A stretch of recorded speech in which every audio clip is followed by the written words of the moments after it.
Alright guys, so in the last video, what we did is we learned this really awesome shortcut of how to make non-hard-coded URLs. And this is the proper way that you should do it in all of your templates. But let's go ahead and take a step back and think about things for just a second. I mean, right now, this project is pretty small. It only has one app, music. But what happens when we start creating more apps? Maybe we're going to make another one for videos. Maybe we're going to make another one for profile, forum, whatever. So basically what I'm trying to say is usually sites have like 10 or 20 or even more apps. So that's fine. However, what happens when another app, aside from music, has the same detail view? Maybe it has video detail view, profile detail view. Well then, whenever Django tries to look at this template, it says, all right, you're telling me to get the URL pattern for detail, but I have one in music, one in videos. What the heck URL pattern am I supposed to know what you're talking about? Well, we solved that problem by namespacing our URLs. That means that we need to say or specify, oh, whenever we wrote this detail right here, we were actually talking about music app detail view. And it's really easy to do.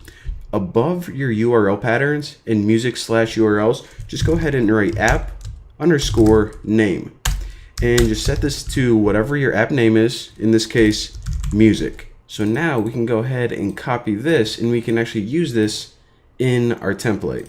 So instead of just specifying all right URL pattern detail, we can write music detail, and now what we're saying is, all right, instead of just looking for a generic detail pattern, actually go in the music app and look for that specific detail one. So another cool thing is now we can have this keyword in however many apps we want. So that works out pretty awesome. And the last thing I want to talk to you guys about in this tutorial is kind of unrelated from all of that, but this is kind of important because later on in the future tutorials, I'm going to use this logic. So, I didn't kind of want to skip over it. You see in your views right here, and in your detail view, whenever we look at the details of the album, we're basically saying, okay, try to get that album with some specific ID. And right now we have an album with the ID of 1 and 2. Now, if we ever try to, query album whose ID doesn't exist, like 78, then it's going to raise this exception. So this is pretty much what people always do all the time. They pretty much try to get something from the database, and if it doesn't exist, raise a 404. So since people were doing this over and over and over again, what the developers of Django did is they give you guys a real nice shortcut to pretty much write all of this in one line of code. So how do you do that? Well, right after render, go ahead and it's from Django shortcuts, write get object or 404. So we can actually let me cut this right here. All right, so you can actually delete your entire try except statement, and here I won't even paste it in. All right, so instead of this, what we can do is write album equals get object or 404 album primary key equals album ID.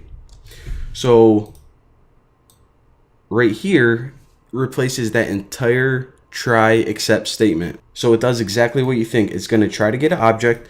Which object? Well, something from the album class, and this is where you specify what album it tries to get. Now, if it can't get it, it's just going to go ahead and throw your 404. So this is a lot more condensed than your try except. So I can go ahead and delete that. And now, check this out.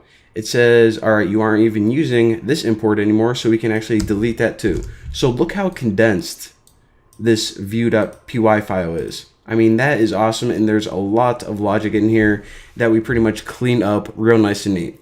So yeah, there you go, a couple cool tricks. Thank you guys for watching. I'll see you guys later.